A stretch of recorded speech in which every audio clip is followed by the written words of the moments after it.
Graça e paz a todos. Amados, estudando aqui o livro de 2 Samuel, no capítulo 24, no final do capítulo, fala sobre o recenseamento e a sua punição. O rei Davi ele resolveu fazer um recenseamento, um censo. E ele mandou contar as pessoas que tinham Israel e Judá, mais ou menos assim, fazendo um resumo aqui do capítulo. Israel tinha uns 800 mil homens preparados para a guerra, enquanto em Judá tinha uns 500 mil. E assim que o seu comandante levou o número de pessoas para o exército, para Davi, logo ele caiu no remorso, no arrependimento. Isso demonstra para a gente, no capítulo 24, que o Espírito Santo atuava no Antigo Testamento. E não dentro, mas sobre a pessoa. E logo o rei Davi, o Espírito Santo tocou ele que ele tinha pecado contra o Senhor. E Deus levantou o profeta para chegar até o rei e fala para ele, olha só, você pecou, mas você tem 3 opções. E dentro dessas 3 opções, Davi escolheu uma. Que ele não queria ser penalizado pelos homens, porque os homens não têm misericórdia, mas Deus tem. E a partir do versículo 17, diz assim, ó. Ao ver o anjo que estava matando o povo, disse Davi ao Senhor. Davi viu o anjo matando o povo. Fui eu quem pequei e cometi iniquidades. Estes não passam de ovelhas, Senhor. Davi está falando para Deus, essas pessoas estão pagando pela coisa que eu fiz de errado. O que eles fizeram? Que o teu castigo caia sobre mim e sobre a minha família. E, continuando, naquele mesmo dia, Gade foi dizer a Davi, vá e edifique um altar ao Senhor na eira de Araúna, o Jebuseu. Davi foi para lá, em obediência à ordem de Gade, tinha dado em nome do Senhor. Quando Araúna viu o rei e seus soldados vindo ao encontro dele, saiu e prostrou-se perante o rei com o rosto em terra, e disse, por que o meu senhor Davi, o meu senhor e rei, veio ao seu servo? Respondeu o rei Davi, para comprar sua eira e edificar nela um altar ao Senhor, para que cesse a praga no meio do povo. Araúna disse a Davi, o meu senhor e rei pode ficar com o que desejar e oferecê-lo em sacrifício. Aqui estão os bois para o holocausto e o debulhador e o jugo dos bois para a lenha. Ó rei, eu dou tudo isso a ti.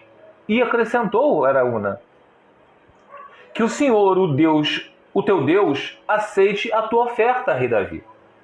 Mas o rei respondeu a Araúna, não. Faço questão de pagar o preço justo.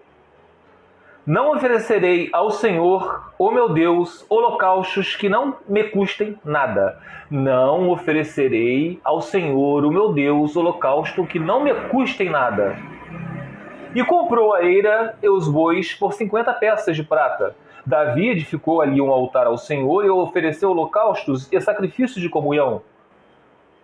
Então o Senhor aceitou as súplicas em favor da terra e terminou a praga que destruía Israel. Amados, nós entendemos aqui que no Antigo Testamento existiam muitos pessoas que eram, como podemos dizer, rei Davi. Ele sofreu suas provações, passou por provações, por mais que ele tenha se arrependido. Abraão, ele ali ia sacrificar o teu filho. Os profetas, vamos aqui citar então Elias. Jezabel perseguia os profetas de Deus e estava perseguindo Elias. Elias já estava cansado de fugir de Jezabel, ao ponto de pedir a Deus que tirasse a vida dele. Elias estava em depressão já com isso. E assim então, são outros. João Batista, o último profeta do Antigo Testamento, perdeu sua cabeça por ser fiel ao Senhor. E rei Davi também tinha que ter um sacrifício da parte dele. Não que nós fazemos barganhas com o Senhor. Ah, vou fazer daqui para que Deus tenha pena de mim e me abençoe ali. Não. As nossas obediências, os nossos sacrifícios, a nossa cruz que carregamos, ela é uma consequência da graça divina. Então, é o que nós passamos, que aqui que a gente fala sobre a família, casamento. Eu vejo muitas pessoas crendo mais quando um teólogo, um pastor fala: ah, não, vocês foram largados, ou vocês sofreram um adultério, vocês podem se casar com outro. Isso é mentira, meus amados.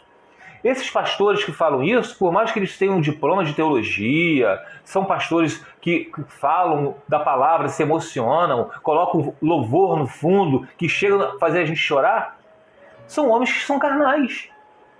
Quando Jeremias falou para o povo que Deus falou que aquele povo iria ser levado exilado para a Babilônia, que iria ficar lá 70 anos, esse foi o tempo determinado por Deus.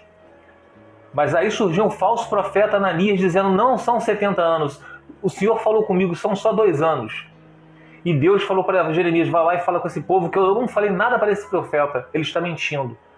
Então, vocês têm que entender que existe um tempo determinado para todas as coisas. Alguns são alguns meses, outros são anos, nós não sabemos, meus amados. Assim como lá no Antigo Testamento, lá para o povo que foi exilado para a Babilônia, foram 70 anos, nem um ano a mais, nem um ano a menos. Assim, quando o povo hebreu que ficou lá no deserto, foram 40 anos, nem um pouco a mais, nem um pouco a menos. Assim foi Jesus, quando foi levado pelo Espírito Santo ao deserto para ser tentado por Satanás. Foram 40 dias. Vocês estão entendendo? Então, não existe uma fórmula mágica. O que Deus quer com isso é que nós busquemos Ele de todo o coração. Nos moldar, nos forjar, como diz assim, como o ouro é purificado no fogo, porque o fogo elimina as impurezas, só ficando apenas o que presta, que é o ouro. Assim somos nós nas provações. Nós podemos ver isso, sabe onde? 1 Pedro, capítulo 1, versículo 10, e seguinte. Vamos lá. 1 Pedro, capítulo 1, versículo 6. Nisso vocês exultam, ainda que agora, por um pouco de tempo, devam ser entristecidos por todo tipo de provação. Provação assim que sofreu Abraão, os profetas, Elias, Eliseu, João Batista, rei Davi. Nisso vocês exultam, ainda que agora, por um pouco de tempo, devam ser entristecidos por todo tipo de provação. Assim acontece para que fique comprovada que a fé que vocês têm é muito mais valiosa do que o ouro que perece, mesmo que refinado pelo fogo, e é genuína e resultará em louvor, glória e honra quando Jesus Cristo for revelado. Então, todos nós somos submetidos à provação. Qual é o pai que não disciplina seu filho? Vocês, se vocês já estiverem filhos, se o seu filho fizer algo de errado, vocês vão lá discipliná-lo. Filho dos outros, vocês não têm compromisso com o filho dos outros. Os pais deles que têm compromisso com eles. Então a gente não vai disciplinar o filho dos outros. Mas os nossos filhos nós vamos disciplinar. Mesmo que essa disciplina seja colocada de castigo. Mas esse castigo não é sempre. Assim é o nosso Deus, meus amados. Tenham fé. Vamos ler as Escrituras. Tá? Que só assim ninguém vai enganar vocês. E vocês vão estar preparados para esse deserto que é o mundo.